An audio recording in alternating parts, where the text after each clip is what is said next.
کچھ کہانیاں عشق سے شروع ہوتی ہیں اور کچھ انتقام سے، مگر یہ کہانی شروع ہوتی ہے ایک پچھتاوے سے جس نے 2 زندگیاں برباد کر دیں۔ تو سنیے غور سے، یہ ہے پچھتاوا۔ خدا غارت کرے، نہ جانے کس سیاہ بخت کا گناہ اس کے پیٹ میں پل رہا ہے۔ یہ آواز بی جان کی تھی، 70 سالہ بی جان، جن کا اصل نام تو زمانے نے بلا دیا تھا۔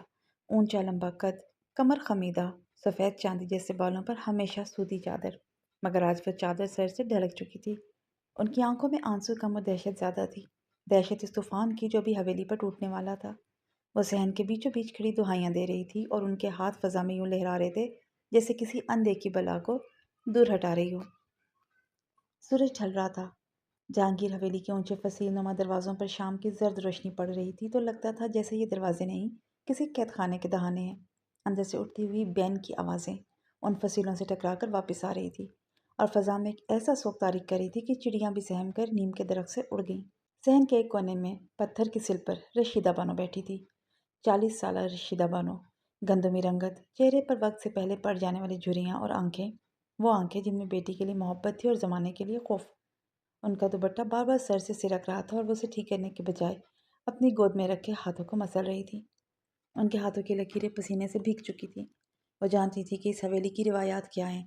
یہاں عورت کی غلطی کی سزا صرف موت ہے، اور آج تہمت ان کی پھول جیسی بیٹی دعا زہرا پر لگی تھی۔ دعا زہرا 18 سال کی، حویلی کی سب سے معصوم تتلی، رنگ گورا، گلابی گال، بڑی بڑی سیاہ آنکھیں جن میں ابھی تک دنیا کی مکاری نہیں اتری تھی، لمبے سیاہ بال جو ہمیشہ ایک موٹی چوٹی میں گندے رہتے، آج وہ چوٹی بھی بکھر چکی تھی۔ وہ صحن کے بیچوں بیچ کچی زمین پر پتھر بنی بیٹھی تھی۔ اس نے پیلے رنگ کا سادہ سا سوتی جوڑا پہن رکھا تھا جس کا دوپٹہ مٹی میں لتڑا ہوا تھا۔ اس کی نظریں سامنے دیوار پر جمی تھی، مگر وہ دیوار کو نہیں دیکھ رہی تھی، وہ تو اس سوال کو دیکھ رہی تھی جو اس کے وجود کو چیر رہا تھا۔ جس لڑکی کے قریب سے آج تک کوئی مرد نہیں گزرا، وہ ماں کیسے بن سکتی ہے؟ اس کے ہونٹ کپ کپا رہے تھے مگر آواز نہیں نکل رہی تھی، جیسے کسی نے اس کے گلے پر ہاتھ رکھ دیا ہو۔ یہ سب تمہاری لاڈلی کی کرتوت ہے رشیدہ، یہ آواز تھی فرحت آرا کی، غفار علی کی بیوی، دعا کی چچی۔ 45 سالہ فرحت آرا، تیکھے نقوش، آنکھوں میں کاجل کی گہری لکیر اور ہونٹوں پر ہلکا سا سرخ رنگ۔ عمر کے اس حصے میں بھی اس کا بناؤ سنگھار کمال تھا۔ اس نے گہرے میرون رنگ کا غرارہ پہن رکھا تھا اور سونے کے بھاری کنگن اس کی کلائیوں میں کھنک رہے تھے۔ وہ اس وقت بالائی منزل کے جھروکے سے نیچے جھانک رہی تھی۔ اس کے چہرے پر غم کا خول تھا مگر آنکھوں میں ایک چمک، انتقام کی چمک۔ اس حویلی میں اس کی کوئی اولاد نہ تھی اور رشیدہ کی بیٹی دعا زہرا کا حسن، اس کی معصومیت سب کو اپنی طرف کھینچتا تھا۔ یہی بات فرحت آرا کے دل میں کلبلاتے سام کو بیدار کر دیتی تھی۔ اس نے ہی آج صبح دائی سے کہہ کے یہ خبر پھیلائی تھی اور اب تماشا دیکھ رہی تھی۔ اچانک حویلی کے صدر دروازے پر زور سے دستک ہوئی، پھر ایک دھاڑ سنائی دی۔ غفار علی اندر داخل ہوا، 50 سالہ غفار علی، سر پر اونچی پگڑی، مونچھیں تاؤ دی ہوئی، ہاتھ میں 12 بور کی بندوق۔ اس کا چہرہ غصے سے تمتما رہا تھا۔ وہ اس علاقے کا نمبردار تھا، غیرت اس کی گھٹی میں پڑی تھی۔ اس کی نظریں سیدھی دعا زہرا پر پڑی۔ کنجری، میری پکا جنازہ نکال دیا تو نے؟ اس کی آواز صحن میں گونجی۔ رشیدہ بانو بیچ میں آ گئی۔ خدا کے لیے رک جاؤ غفار، میری بچی پر تہمت ہے یہ۔ تہمت؟ دائی جھوٹ بولے گی؟ غفار علی نے بندوق کا رخ دعا کی طرف کر دیا۔ میں اپنی ہی بیٹی کے خون سے ہاتھ رنگوں گا مگر خاندان کی عزت پر داغ نہیں لگنے دوں گا۔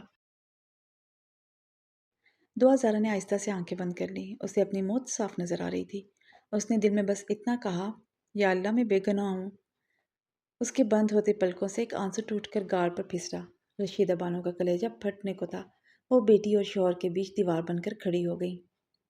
اسی لمحے حویلی کا بھاری دروازہ ایک بار پھر چرچرایا اور فضا میں ایک ایسا سکوت چھا گیا کہ غفار علی کی بندوق کی نالی پر بیٹھی مکھی کے پر پھڑپھڑانے کی آواز بھی سنائی دے جاتی۔ رکو! یہ آواز تھی حیدر جہانگیر کی۔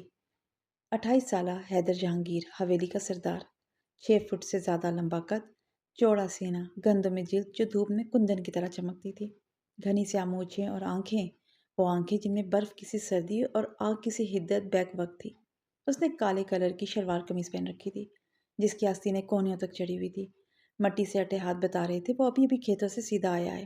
اس کے چہرے پر سختی کے پہاڑ تھے، مگر جب اس کی نظر سہمی ہوئی دعا زہرا پر پڑی تو ایک لمحے کے لیے اس کی پلکیں لرز گئیں، صرف ایک لمحے کے لیے۔ وہ دھیرے دھیرے چلتا ہوا صحن کے بیچ میں آ کر کھڑا ہو گیا۔ اس نے ایک نظر غفار علی پر ڈالی، پھر رشیدہ بانو پر اور آخر میں فرحت آرا پر جو اب جھروکے سے پیچھے ہٹ چکی تھی۔